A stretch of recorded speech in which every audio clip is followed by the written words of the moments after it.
ভারত বাংলাদেশের মৈত্রী সুরক্ষায় উভয় দেশের ধর্মনিরপেক্ষ জনগণ এখন সৌভাতৃত্ব বন্ধুত্ব বিনষ্ট করতে দিচ্ছি না, দেব না।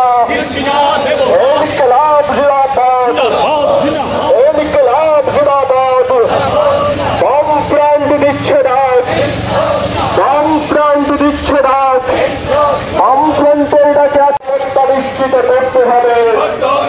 বাংলাদেশ সরকারকে ধর্মীয় সংখ্যালঘুদের নিরাপত্তা প্রান্ত দিচ্ছে ডাক। বাম প্রান্তের ডাকে আজকের মিছিলে দলে দলে যোগ দিন। বাম প্রান্তের ডাকে আজকের মিছিলে দলে দলে যোগ দিন। এই মিছিল